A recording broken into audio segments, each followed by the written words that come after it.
Hello बच्चों, नमस्कार। आज का जो हमारा टॉपिक है वो है लौकिक साहित्य।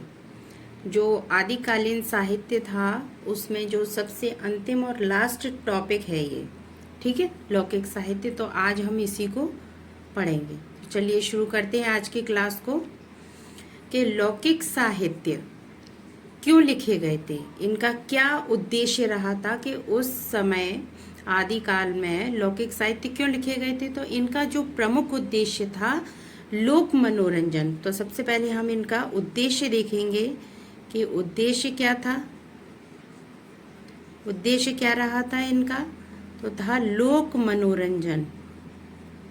लोक मनोरंजन मतलब लोगों का मनोरंजन करना इनका प्रमुख उद्देश्य था। इसी उद्देश्य के चलते लौकिक साहित्य लिखे गए थे। अब बात आती है कि सबसे पहला जो प्रथम लौकिक साहित्य है, प्रथम लौकिक साहित्य कौन सा है। देखिए, सबसे जो पहला लौकिक साहित्य है बहुचर्चित है वो, और उसका नाम है ढोला मारूरा दूहा। ठीक है, ढोला मारूरा दूहा, ये जो साहित्य लौकिक साहित्य है एक जो सबसे पहले लिखा गया था। ठीक है। अच्छा, ये जो साहित्य है, ये जो एक एक जो सबसे पहला जो काव्य कह लीजिए, तो ये जो था प्रेम कथा पर आधारित था। ये कैसा था? प्रेम कथा पर आधारित विरह काव्य था। प्रेम कथा पर आधारित, प्रेम कथा पर आधारित कैसा काव्य था ये? विरह काव्य। ठीक है। ये कौन सी शताब्दी में लिखा गया था? तो ये 11वीं शताब्दी में लिखा गया था। ठीक है, इतना ध्यान रखेंगे। अच्छा, अब सबसे मोस्ट बात आती है कि इसके रचयिता कौन थे। तो ढोला मारूरा दूहा के रचयिता जो थे वो थे कल्लोल कवि। इतना आया समझ में? कौन थे? कल्लोल कवि थे। ठीक है। अच्छा, फिर यह किस शैली में लिखा गया था? यदि पूछ लिया जाता है यह जो काव्य था यह किस शैली में लिखा गया था, तो ये थी दोहा शैली। ठीक है, किस शैली में लिखा गया था? ये दोहा शैली में लिखा गया था। अब देखिए, इसी के बारे में एक बहुत मोस्ट इम्पोर्टेंट है कि यह जो काव्य कल्लोल कवि ने लिखा था, इसी काव्य में 1561 ईस्वी में, इसी काव्य में 1561 ईस्वी में जो एक देखिए मैं बताती हूँ, कुशल लाभ नामक जो वाचक थे, कुशल लाभ नामक वाचक थे, इन्होंने इसी में ढोला मारूरा दूहा में कुछ पंक्तियों को जोड़कर इसका और विस्तार किया था। इसी का और क्या कर दिया था? विस्तार किया था। कुछ पंक्तियां जो चौपाई की कुछ पंक्तियों को इन्होंने जोड़ा और इसका विस्तार किया था। यदि पूछ लिया जाता है प्रश्न के ढोला मारूरा दूहा के लेखक कौन है, रचनाकार कौन है, तो कल्लोल कवि हैं। और यदि विस्तार की बात पूछ ली जाती है कि इसका विस्तार किसने किया, तो कुशल लाभ नामक जो कवि थे उन्होंने इसका विस्तार किया। अब देखिए, जो ये काव्य था ढोला मारूरा दूहा, ये जो काव्य था इसमें क्या गाथा थी, कौन थे इसके, किसके ऊपर ये लिखा गया था? तो देखिए जो ढोला जो था, ढोला वह कौन था? ये जयपुर के राजा जो थे, जयपुर का राजा था कौन? नल, जयपुर का राजा नल। और उनका जो पुत्र था, नल का जो पुत्र था, राजकुमार था, उसका नाम था ढोला। ठीक है। और उसकी जब आयु पूछ ली जाती है तो उसकी उम्र उस समय थी 2.5 वर्ष। इस जो साहित्य जो यह काव्य है उसका यह जो ढोला नामक है वो क्या है? नायक है। इस काव्य का वो नायक है। कहाँ का है? जयपुर का राजा, जो जयपुर का राजा नल था उनका यह पुत्र था। ठीक है।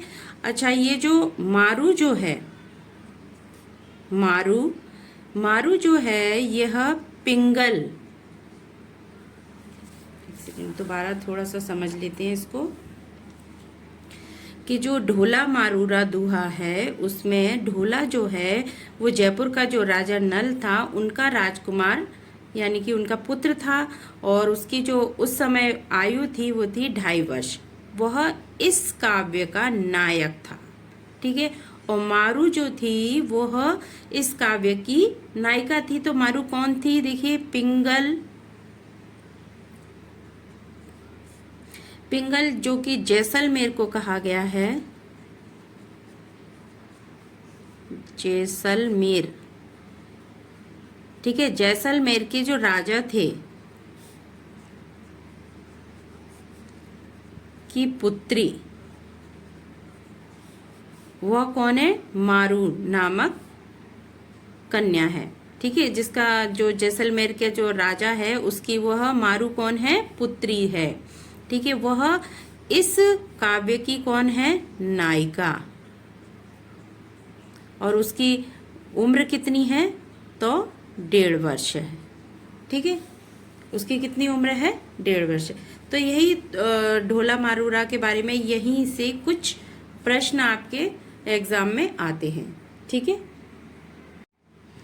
चलिए अब चलते हैं जो कि लौकिक साहित्य जो जिन कवियों ने लिखे उनके बारे में थोड़ी सी, विद्यापति जी हैं उनके बारे में हम थोड़ी जानकारी प्राप्त करेंगे कि विद्यापति कवि जो साहित्यकार थे उनके बारे में। ठीक है। तो सबसे पहले इनका जन्म देखिए कब हुआ था? तो इनका जन्म 1350 ईस्वी में हुआ। ठीक है। इनका जन्म 1350 ईस्वी में। यदि पूछ लेता है कि कहाँ पर हुआ, तो दरभंगा के विस्पी नामक गांव में। ठीक है। दरभंगा के विस्पी नामक गांव में इनका जन्म हुआ। यदि पूछ लिया जाता है इनकी माँ का नाम क्या था, तो इनकी माँ का नाम था हासिनी देवी। यदि पिता का नाम पूछ लिया जाता है तो इनके पिता का नाम था गणपति ठाकुर।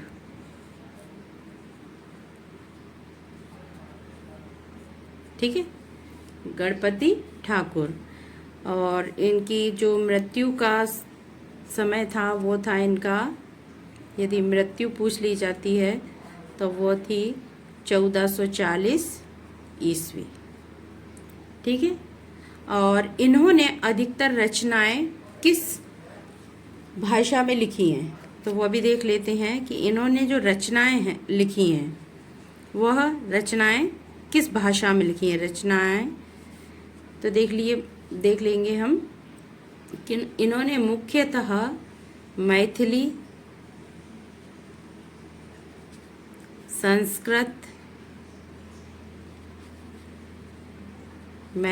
संस्कृत और अवहट, ठीक है, जिसको अपभ्रंश भी कहा जाता है। ठीक है। तो इनकी जो रचनाओं की भाषा है वो मैथिली, संस्कृत और अबहट है। ठीक है। अब देखिए, जो विद्यापति जी हैं उनको रामचंद्र शुक्ल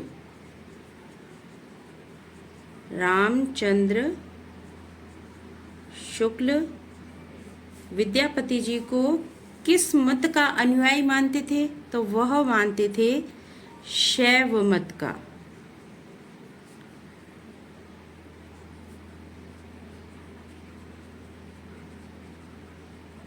ठीक है। रामचंद्र शुक्ल विद्यापति जी को किस मत का अनुयायी मानते थे? तो वे मानते थे शैव मत का। वे मानते थे कि वे शैव मत के अनुयायी हैं। लेकिन यहाँ पर जैसे ब्रजनंदन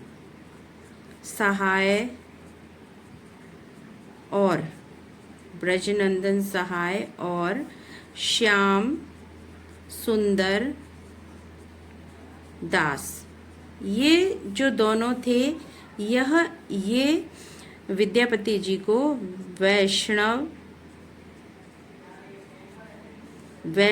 मत के अनुयायी मानते थे।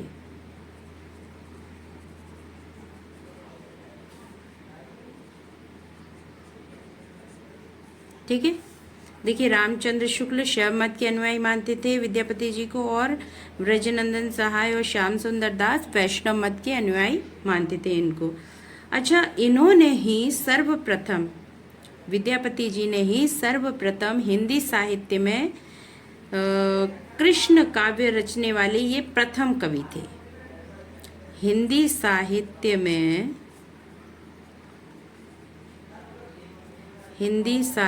में कृष्ण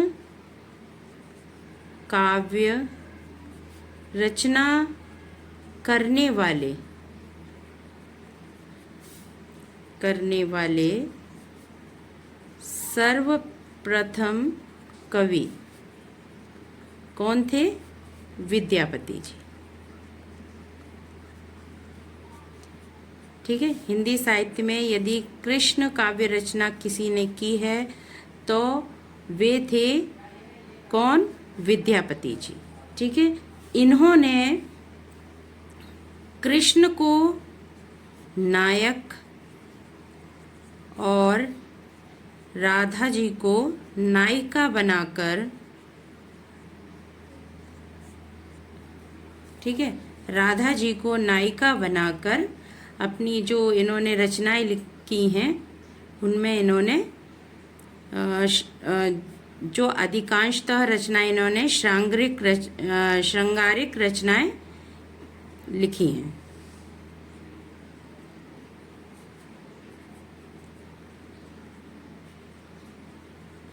श्रृंगारिक रचना की है। इनकी जो रचनाएं हैं अधिकांशतः में श्रृंगारिक रचनाएं ही दिखाई देती हैं। अच्छा, इसी कारण इनको, विद्यापति जी को, रामचंद्र शुक्ल ने कुछ व्यंग के रूप में उन्होंने कुछ पंक्तियां इनके लिए लिखी हैं। रामचंद्र शुक्ल ने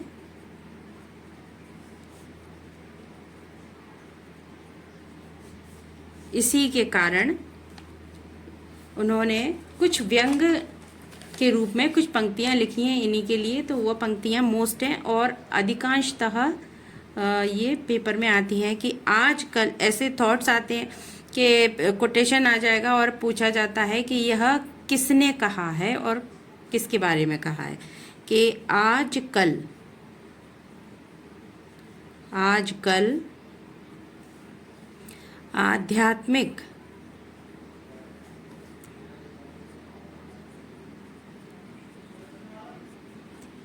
आध्यात्मिक रंग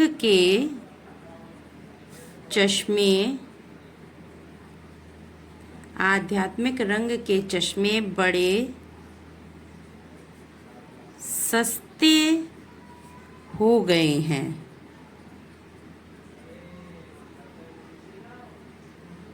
ठीक है। ये जो व्यंग्यात्मक पंक्तियां लिखी हैं इन्होंने किसके लिए कही गई थी? यह विद्यापति जी के लिए कही गई थी। क्यों कही गई थी? क्योंकि उन्होंने कृष्ण काव्य में, मतलब जिसमें कि भक्ति का भी भरपूर प्रयोग किया गया है, और उसमें नायक नायिका को, कृष्ण और राधा जी को नायिका बनाकर श्रृंगारिक रचनाएं की हैं। ठीक है, इसी वजह से उन्होंने उनको यह व्यंग्य के रूप में कहा है। अच्छा, आगे अब देखिए, इन्हें विद्यापति जी को ही संधि काल का कवि भी कहा जाता है। किस काल का कवि कहा जाता है? संधि काल का कवि कहा जाता है। देखिए क्यों कहा जाता है उनको, विद्यापति जी को,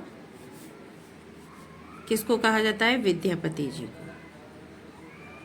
अब देखिए क्यों कहा जाता है, क्योंकि देखिए इस समय जब इन्होंने रचनाएं लिखी थी, जब इनका जो समय था, तो यह आदिकाल का जो अंतिम समय चल रहा था और भक्ति काल का प्रारंभ था। यहाँ आदिकाल का अंतिम समय चल रहा था और यहाँ भक्ति काल का प्रारंभिक काल था। तो इन दोनों के जो बीच की कड़ी थी, ये उस समय विद्यापति जी का समय काल था जब इन्होंने रचनाएं की थी। ठीक है। अच्छा, कुछ थोड़े से प्रश्न हैं कि किस कवि ने इनको क्या कहा है, तो वह भी देख लेते हैं कि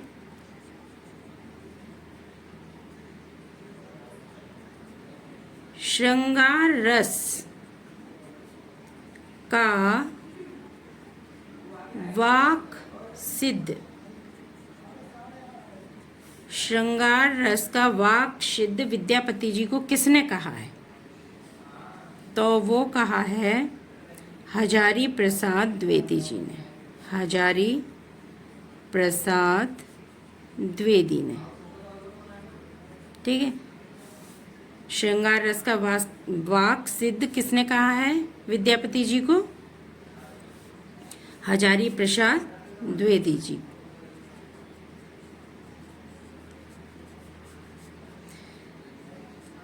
ठीक है। अब इन्हीं को रहस्यवादी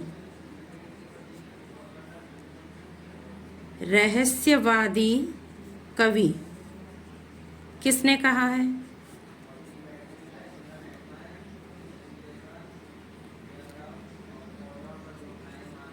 इन्हीं को रहस्यवादी कवि किसने कहा है? तो इनको रहस्यवादी कवि जॉर्ज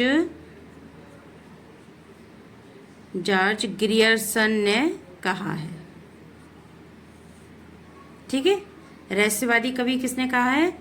जॉर्ज ग्रियर्सन ने। इसके बाद विद्यापति जी को अपरूप या कहिए अपरस कवि किसने कहा है? तो वह बच्चन सिंह ने कहा है। ठीक है। किसने कहा है? अपरूप या अपरस कवि किसने कहा है विद्यापति जी को? बच्चन सिंह ने। अब जैसे यहाँ पर विद्यापति जी को कुछ साहित्यकारों ने श्रृंगारी कवि कहा है, कुछ साहित्यकारों ने भक्ति कवि भी कहा है। तो वहाँ यह भी हम देख लेते हैं कि जो विद्यापति जी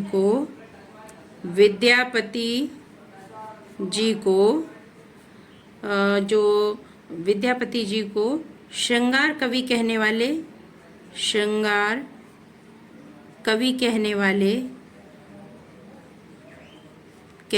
कौन हैं? विद्यापति जी को श्रृंगार कवि कहने वाले कौन कौन से जो साहित्यकार हैं? तो वे हैं, सबसे पहले रामचंद्र शुक्ल।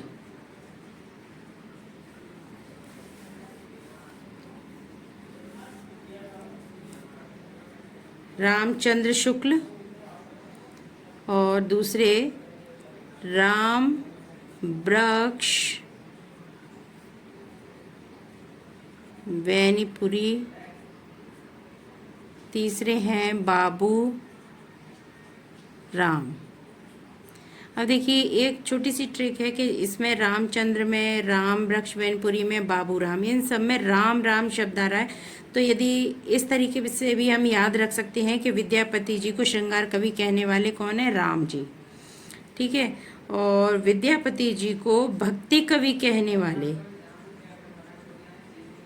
भक्ति कवि कहने वाले कौन कौन से कवि हैं? कहने वाले तो उनको भी देख लेते हैं कि इनको भक्ति कवि किसने कहा है। तो उसमें नाम है इनका हजारी प्रसाद, हजारी प्रसाद द्विवेदी, जॉर्ज ग्रियर्सन,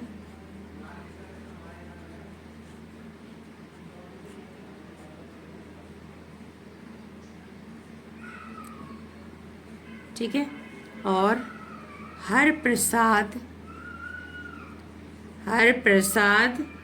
शास्त्री। यह तीन है। इनको भक्ति कवि कहने वाले कहा और विद्यापति जी को श्रृंगार कवि कहने वाले रामचंद्र शुक्ल, राम वृक्ष वैनपुरी और बाबू राम ने इनको कहा। अब आता है नेक्स्ट हमारा कि जो विद्यापति जी की कुछ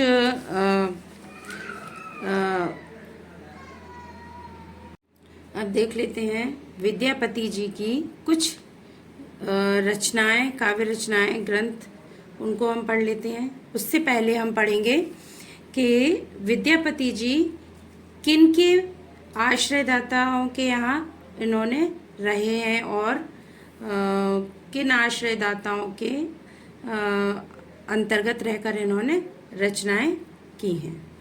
तो विद्यापति जी आश्रयदाता कौन से थे विद्यापति जी के? तो इनके चार आश्रयदाता थे। पहले थे कीर्ति सिंह और शिव सिंह,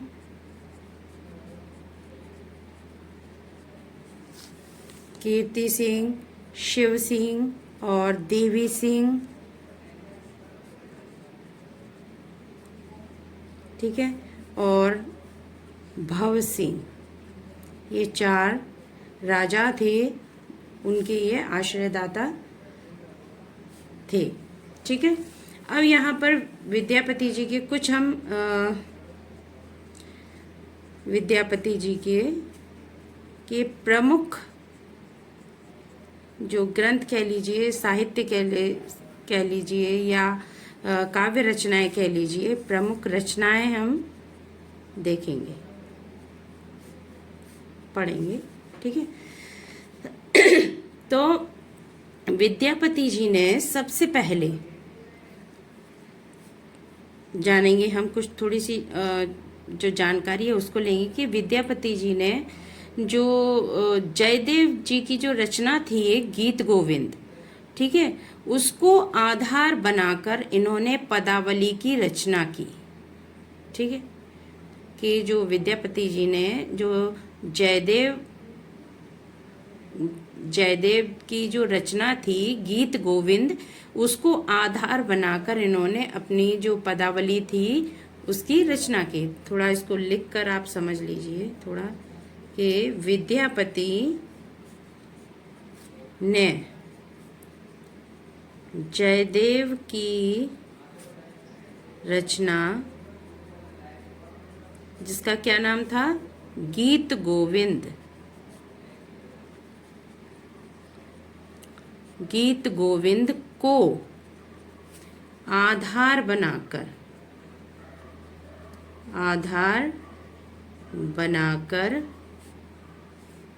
किसकी रचना की? आधार बनाकर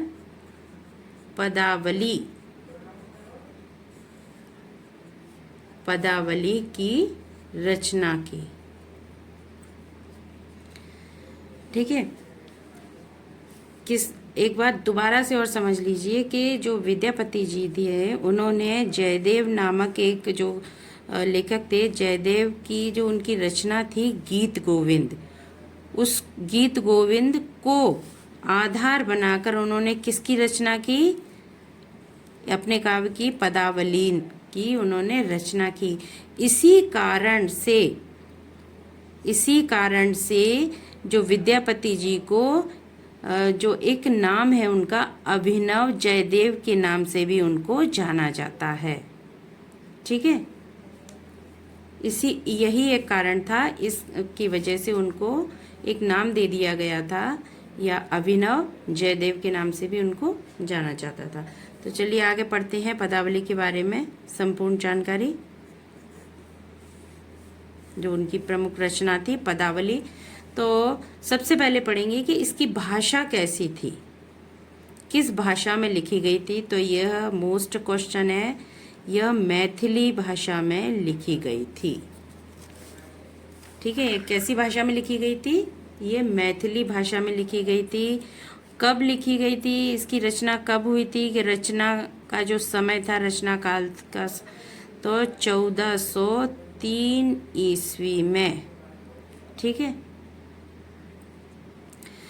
और पदावली आदिकाल की सर्वाधिक श्रृंगारिक रचना थी। सबसे ज़्यादा जो श्रृंगारिक रचना थी वो पदावली ही थी। ऐसे आदिकाल की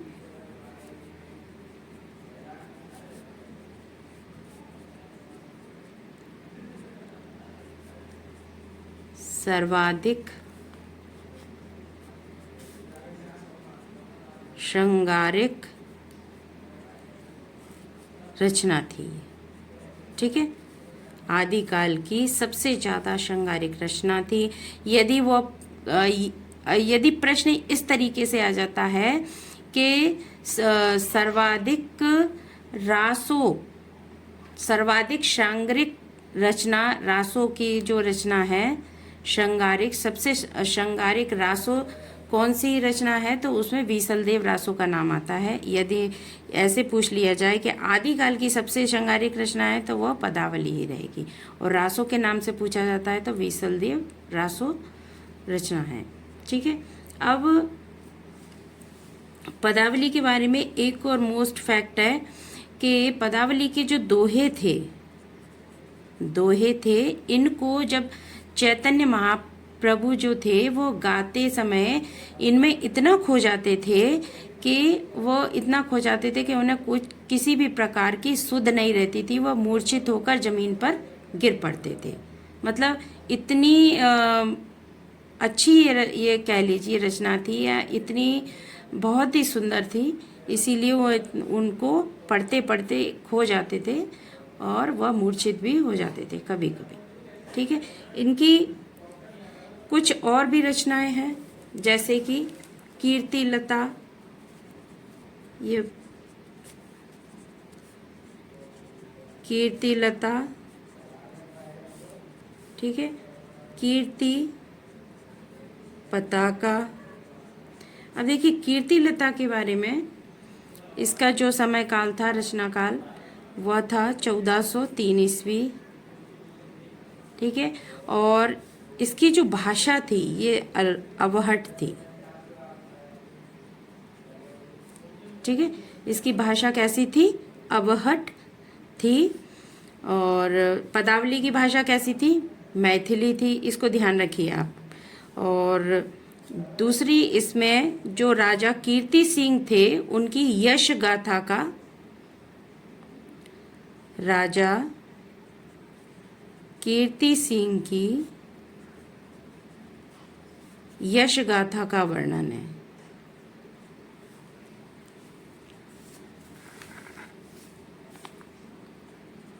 यश गाथा का वर्णन है। ठीक है, दूसरी बात एक और है कि ये जो कीर्तिलता है यह कैसी थी? इसको कहानी कहते थे। ठीक है, और जो कीर्ति पताका थी, सेम साथ साथ ही इन दोनों का रचना काल रहा है, और भाषा भी अबहट ही रही है, इसकी भाषा भी अबहट रही है। लेकिन यह कहानी में नहीं थी, यह काव्य में ही थी, काव्य रूप में ही थी। ये कैसे में थी? ये काव्य रूप में। ठीक है, इनकी और अन्य रचनाएं कुछ और हैं जो जहाँ से प्रश्न पूछे जाते हैं। तो एक अन्य रचना है भू परिक्रमा, और एक और है पुरुष परीक्षा। ठीक है, तो इसके बारे में कुछ ज़्यादा नहीं पूछा जाता है, सिर्फ इतना ही पूछा जाएगा कि भू परिक्रमा और पुरुष परीक्षा, इनकी जो भाषा थी वह किस भाषा में रचना की गई थी इसकी, तो वह थी संस्कृत भाषा में। ठीक है, यहाँ से इतने ही प्रश्न आते हैं। अच्छा, विद्यापति जी के बारे में कुछ थोड़ी सी लाइनें आती हैं, जैसे कि वो अधिकतर पेपरों में आपको देखने को मिलती हैं, तो उन लाइनों को मैं बता देती हूँ कि क्या है। दोहा है एक कि देसिल बना सब जन मिठा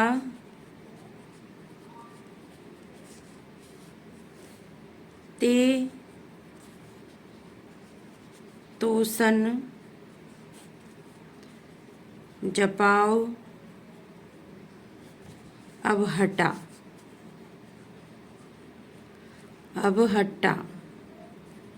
ठीक है, ये जो पंक्तियां हैं ये विद्यापति जी की हैं और ये अधिकांशतः पेपरों में आती हैं। ठीक है, इसी के साथ आज का टॉपिक हमारा यहाँ पे समाप्त होता है। तो मुझे आशा है कि आप लोगों को अच्छे से समझ में आया होगा बच्चों। तो बहुत बहुत धन्यवाद मेरा वीडियो देखने के लिए, और यदि पसंद आता है तो लाइक ज़रूर कीजिए और शेयर कीजिए इस वीडियो को, ताकि और भी बच्चों को जानकारी मिल सके। और चैनल यदि आपने सब्सक्राइब नहीं किया है तो मेरा चैनल को सब्सक्राइब कर लीजिए, ताकि आपको इसी प्रकार की और अन्य वीडियो भी जल्दी मिल सके। ठीक है, बहुत बहुत धन्यवाद बच्चों।